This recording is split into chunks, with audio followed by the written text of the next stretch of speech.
नमस्कार दोस्तों, मैं आपका अपने चैनल HVS स्टडीज़ में स्वागत करता हूं। इस वीडियो में आपके लिए 11 अक्टूबर 2022 का करंट अफेयर लेकर आ गया हूं। साथ में हम स्टैटिक जीके और रिलेटेड करंट अफेयर का रिवीजन करते हुए चलेंगे। अगर आप इस चैनल पर पहली बार आए हो तो चैनल को सब्सक्राइब कर लीजिएगा। वीडियो अच्छी लगे तो वीडियो लाइक करके ज़रूर जाइएगा। लास्ट में आपके लिए क्विज़ रखा है, उस क्विज़ को ज़रूर सॉल्व कीजिएगा। चलिए बात करते हैं लास्ट डे के क्विज़ की। तो लास्ट डे आपसे क्वेश्चन पूछा गया, which country win bid to host 2029 Asian winter games at desert mega city. तो आंसर था, ये बिड जीत ली है सऊदी अरेबिया ने, और सऊदी अरेबिया 2029 में एशियन विंटर गेम्स को ऑर्गेनाइज कराएगा। और आप सभी ने आंसर इसका सही दिया था और डिटेल में दिया था। आज के पहले क्वेश्चन की बात करें तो आज का पहला क्वेश्चन है, मुलायम यादव सिंह, मतलब Mulayam Singh Yadav who passed away on October 10, 2022 has served as the chief minister of which state. तो मुलायम सिंह यादव ने किस राज्य में अपनी सेवा दी है चीफ मिनिस्टर के रूप में, और उनका निधन हो गया है 10 अक्टूबर 2022 को। तो आंसर होगा, ये उत्तर प्रदेश के 3 बार चीफ मिनिस्टर रहे हैं। उत्तर प्रदेश की तरफ से ये सैफई से अभी अंतिम समय में जब ये चुने गए थे, लोकसभा में इलेक्शन जब हुआ था 2019 में हुआ था, उसमें ये सैफई से चुने गए थे। तो याद रखिएगा, इनका भी हाल ही 10 अक्टूबर में निधन हो गया। 82 साल के थे। इनकी सवेरे निधन की खबर आई थी। 3 बार ये चीफ मिनिस्टर रहे, देख सकते हैं आप, और 1 बार ये मिनिस्टर भी रहे, डिफेंस मिनिस्टर के पद पर इन्होंने HD देवगौड़ा के समय पर इन्होंने डिफेंस मिनिस्ट्री भी संभाली थी। आगे बात करें, अब उत्तर प्रदेश की यहाँ पर बात हुई है तो उत्तर प्रदेश की चर्चा कर लें। स्टेट उत्तर प्रदेश को बनाया गया था 1950 में। कैपिटल लखनऊ है, डिस्ट्रिक्ट 75 हैं, गवर्नर आनंदीबेन पटेल हैं, चीफ मिनिस्टर योगी आदित्यनाथ हैं, लेजिस्लेचर बाईकैमरल है जहाँ की काउंसिल में 100 सीट और असेंबली में 403 सीट यहाँ से आती हैं। राज्यसभा में 31 सीट, लोकसभा में 80 सीट यहाँ पर आती हैं। दुधवा नेशनल पार्क, जिसको 1977 में फॉर्म किया गया। डांस की बात करें तो नौटंकी, रासलीला, कजरी, छोरा, चपेली, जैटा यहाँ के डांस हैं। मैप पर देखें तो उत्तर प्रदेश सबसे ज़्यादा स्टेट्स के साथ बाउंड्री टच करने वाला एक स्टेट है। Total 8 state plus 1 union territory plus 1 international boundary ये टच करता है। इंटरनल की बात करें तो उत्तराखंड, हिमाचल प्रदेश, हरियाणा, राजस्थान, मध्य प्रदेश, छत्तीसगढ़, झारखंड और बिहार के साथ इसकी बाउंड्री टच होती है। यूनियन टेरिटरी दिल्ली है। इंटरनेशनल बाउंड्री नेपाल के साथ इसकी लगती है। आगे बात करें, अगला question, which village has been declared as India's first 24/7 solar powered village.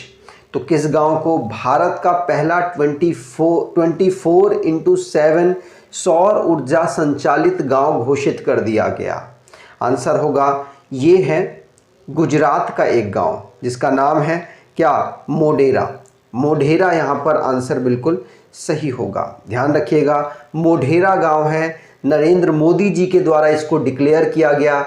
Gujarat का है, मेहसाना डिस्ट्रिक्ट में अवेलेबल है, जिसमें ये भारत का पहला 24/7 सोलर पावर्ड विलेज बना है। याद रखिएगा, पूछा जा सकता है। आगे बात करें तो रिसेंटली में जो नेशन संबंधित करंट अफेयर बने हैं उनको रिवाइज कर लेते हैं। जैसे पहला क्वेश्चन है, इलेक्शन कमीशन ने मेटा डेटा जंक्शन अवेयरनेस को लॉन्च किया है, जिससे कि अपनी इंफॉर्मेशंस लोगों तक ये पहुंचाएगा। इंडियन रेलवे जो कि RTIS को लॉन्च कर चुका, को डेवलप अपने उसमें इंस्टॉल कर चुका है। इसको डेवलप किया था इसरो ने। 5G लॉन्च किया है नरेंद्र मोदी जी ने। 6 नंबर की इंडियन कांग्रेस ऑर्गेनाइज हो रही थी दिल्ली में, वहीं पर मिनिस्ट्री ऑफ रूरल डेवलपमेंट ने जलदूत नाम की एक ऐप को लॉन्च किया है। गांव-गांव में जो पानी की समस्या है उसको रिपोर्ट करने के लिए इस ऐप को लॉन्च किया गया। इंडियन गवर्नमेंट जिसने साइन लर्न स्मार्टफोन ऐप को लॉन्च किया है। जम्मू कश्मीर जिसने बर्थडे ऑफ महाराजा हरि सिंह जी का अब हॉलीडे उसको घोषित करवा लिया है। प्रधानमंत्री केयर्स फंड में प्रधानमंत्री जी तो चेयरमैन हैं, लेकिन 3 लोगों को ट्रस्टी बनाया गया, उनमें से रतन टाटा को भी ट्रस्टी बनाया गया, याद रखेंगे। इंडिया 70 साल बाद अपने यहाँ पर चीता को इंट्रोड्यूस कर रहा है। 1952 में विलुप्त हो चुके थे, लेकिन अब 2022 में नाम्बिया से इसको लेकर आया गया और यहाँ पर इंट्रोड्यूस कराया गया। तेलंगाना में पहली फॉरेस्ट यूनिवर्सिटी डेवलप हुई। National maritime heritage complex Gujarat में बिल्ड हुई है। आगे बात करें, ये है हमारा करंट अफेयर की ई बुक। अगर आप इसको परचेज करना चाहें तो डिस्क्रिप्शन बॉक्स में लिंक है, वहाँ से आपको आसानी से मिल जाएगी। और इसमें ऑलमोस्ट 7 महीने का आपके लिए करंट अफेयर कवर किया गया है। डिस्क्रिप्शन बॉक्स में लिंक है, वहाँ से आपको आसानी से मिलेगी। इसे परचेज़ कर लें, जितना ज़्यादा से ज़्यादा रिवाइज कर लेंगे आपके एग्ज़ाम में आपको बेनिफिट देगी। अगले क्वेश्चन की बात करें, which country has launched the Kuafu I satellite to unravel the secret of the sun. तो किस देश ने सूर्य के रहस्यों को जानने के लिए काफा आई उपग्रह लॉन्च किया है? आंसर होगा ये चाइना के द्वारा लॉन्च किया गया। यहाँ पर बी ऑप्शन बिल्कुल सही होगा। चाइना जो कि अपनी सक्सेसफुल कर चुका है, ऑलमोस्ट सक्सेसफुल हो चुकी है स्पेस स्टेशन की डेवलपमेंट, उसी के मद्देनज़र रखते हुए ये कफाऊ आई नाम की एक सैटेलाइट को लॉन्च कर रहा है, जिससे कि जो सन की अनडिस्कवरीज हैं, जो डिस्कवर नहीं हुई है इंफॉर्मेशन, उनको भी डिस्कवर किया जा सके। आगे बात करें, अगला question, when was world post day is observed. तो विश्व डाक दिवस कब मनाया जाता है? आंसर होगा 9 अक्टूबर को हम विश्व डाक दिवस ऑब्जर्व करते हैं। ए ऑप्शन यहाँ पर बिल्कुल सही होगा। वर्ल्ड पोस्ट डे की बात करें तो पोस्ट की जीवन में कितना महत्व है, बिजनेस को डेवलप करने में कितना महत्व है, इन सब को दिखाने के लिए, शो करने के लिए इसको हम ऑब्जर्व करते हैं और इसको यूनिवर्सल पोस्टल यूनियन के द्वारा ऑब्जर्व किया जाता है, याद रखेंगे।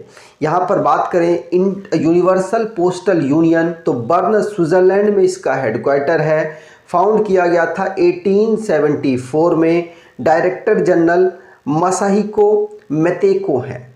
यहाँ पर ध्यान रखना है, ये जो वर्ल्ड पोस्ट डे है जिसको ये ऑर्गेनाइजेशन ऑब्जर्व करती है, याद रखिएगा इस डे को डिक्लेयर किया गया था टोक्यो जापान में 1969 में। आगे बात करें, अगला question, Nobel prize 2022 in economics has been awarded to the Ben S Bernanke, Douglas W Diamond and Philips H Dybvig को। तो अब इनको क्यों दिया गया है ये आपसे पूछा जा रहा है।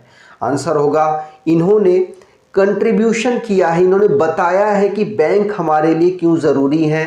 जब रिसर्च की है इन्होंने बैंकों पर और फाइनेंशियल क्राइसिस पर। बैंक जब फाइनेंशियल क्राइसिस पर आता है तो लोग किस तरीके से बैंक की तरफ भागते हैं और अपना पैसा वहाँ से निकालने की कोशिश करते हैं, जिससे बैंक की और प्रॉब्लम्स बढ़ जाती हैं। तो इसी को एक तरीके से उन्होंने रिसर्च की और देश को ये बताया है कि कैसे वो इस चीज़ से निपट सकते हैं। याद रखिएगा ये तीनों जो साइंटिस्ट हैं ये यूएसए से बिलोंग करते हैं और इकोनॉमिक जो बैंकों में क्राइसिस आता है जिसकी वजह से जो अनस्टेबिलिटी पैदा होती है उसको कैसे कंट्रोल किया जाए, यहाँ पर इन लोगों ने एक्सप्लेन किया, जिसकी वजह से इनको इकोनॉमिक्स का नोबेल प्राइज़ मिला है। इकोनॉमिक्स का नोबेल प्राइज़ 1968 में अनाउंस हुआ था और 1969 में पहली बार दिया गया था, ध्यान रखेंगे। यहाँ पर भारत की बात करें तो भारत के पहले अमर्त्य सेन थे जिनको 1998 में नोबेल प्राइज़ मिला था इकोनॉमिक्स के क्षेत्र में। तो ये इकोनॉमिक्स वाला क्वेश्चन हमने पढ़ लिया। खैर इसकी मैं एक पूरी डिटेल में वीडियो आपको अभी थोड़ी देर में प्रोवाइड कराने वाला हूँ, तो उसके बाद आप उसको देखिएगा ज़रूर, आपको बहुत बेनिफिट मिलेगा। अब यहाँ अगला क्वेश्चन है, नोबेल पीस प्राइज जो कि एलेक्स ब्लेमट्स्की और Memorial Centre for Civil Liberties को मिला है। फ्रेंच ऑथर हैं एनी एर्नॉक्स को नोबेल प्राइज लिटरेचर में मिला। नोबेल प्राइज किस में? केमिस्ट्री में कैरोलिन बर्टोजी, मॉर्टन मेल्डन और बैरी शार्प्लेस को मिला है। नोबेल प्राइज फिजिक्स में Alain Aspect, John F Clauser, Anton Zeilinger को मिला है। स्वांते पावो को मेडिसिन के क्षेत्र में नोबेल प्राइज मिला, स्वीडन के ये साइंटिस्ट हैं। माधव हडा को बिहारी पुरस्कार मिला, इंडियन वुमेन राइट एक्टिविस्ट हैं। सृष्टि बख्शी को चेंज मेकर अवार्ड से सम्मानित किया गया। सुएला ब्रेवरमैन पहली क्वीन एलिजाबेथ सेकंड अवार्ड को जीती हैं। आशा पारेख 52nd दादा साहब फाल्के अवार्ड को जीती हैं। आगे बात करें अगला question, who is the head of the commission recently set up to examine the scheduled caste status for converted Dalits. तो शेड्यूल्ड कास्ट के स्टेटस को चेक करने के लिए किस कमीशन को, एक कमीशन बनाई गई और उस कमीशन को कौन हेड करेंगे? आंसर यहाँ पर होगा, उस कमीशन को हेड किया जाएगा किसके द्वारा? तो जस्टिस के जी बालकृष्णन के द्वारा। किसके? जस्टिस के जी बालकृष्णन के द्वारा इसे हेड किया जाएगा। 3 मेंबर्स की एक कमीशन है जिसमें शेड्यूल कास्ट के स्टेटस को चेक किया जाएगा, हिस्ट्री को चेक किया जाएगा कि कैसे बहुत सारे जो हिंदू बुद्धिज्म है वो कन्वर्ट हुए हैं एससी में, तो वो ऐसा क्यों हुआ है, ये सारी चीज़ें देखने की कोशिश यहाँ पर की जाएगी। चलिए आगे बात करें अगला question, made in India Droni has been manufactured by which company. तो ड्रोनी, ये धोनी आपको लग रहा होगा, आप बिल्कुल सही पकड़ रहे हैं। धोनी के नाम पर ही इसको ड्रोनी नाम दिया गया है और ये मेड इन इंडिया ड्रोन है। आपको बता दूं किस कंपनी के द्वारा इसको डेवलप किया गया? आंसर होगा गरुड़ एरोस्पेस के द्वारा इसको डेवलप किया गया। सी ऑप्शन यहाँ पर बिल्कुल सही होगा। ड्रोनी नाम का एक ड्रोन है जो कि गरुड़ एरोस्पेस के माध्यम से बना है। कैप्टन महेंद्र सिंह धोनी के नाम पर इसको डेवलप किया गया है, ध्यान रखेंगे। यहाँ पर बात करें तो धोनी ने ही गरुड़ एरोस्पेस में भी कुछ पैसा लगा रखा है, जिसकी वजह से उनको रेस्पेक्ट देने के लिए इस नाम को रखा गया है। अगले क्वेश्चन की बात करें, for the first time a weapon system branch for officers has been approved for which armed force. तो पहली बार किस सशस्त्र बल के लिए अधिकारियों के लिए हथियार प्रणाली शाखा को मंजूरी दी गई है? तो आंसर यहाँ पर होगा, ये जो मंजूरी है ये इंडियन एयर फोर्स को मिली है। सी ऑप्शन यहाँ पर बिल्कुल सही होगा। The government has approved weapon system branch किसमें? इंडियन एयर फोर्स में। याद रखिएगा, इंडियन एयर फोर्स के एयर चीफ मार्शल हैं 27वें नंबर के 27 नंबर के VR चौधरी साहब। याद रखिएगा, इनके इंडियन एयर फोर्स को लीड करते समय ही वेपन सिस्टम ब्रांच को डेवलप किया गया गवर्नमेंट के द्वारा।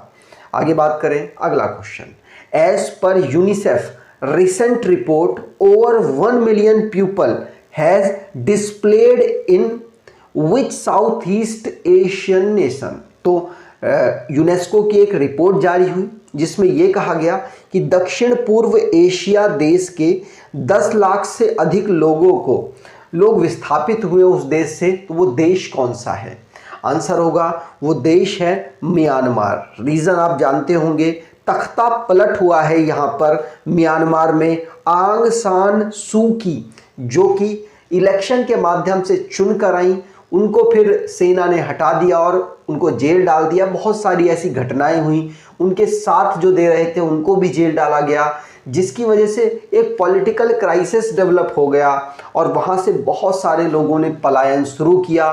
तो United nation children agency UNICEF के द्वारा एक रिपोर्ट जारी की गई और ये कहा गया कि 1 मिलियन से ज़्यादा लोग ऑलमोस्ट म्यांमार को छोड़कर गए हैं लास्ट ईयर। याद रखिएगा, कुछ लास्ट के कुछ ईयरों में, तो याद रखिएगा, पूछा जा सकता है।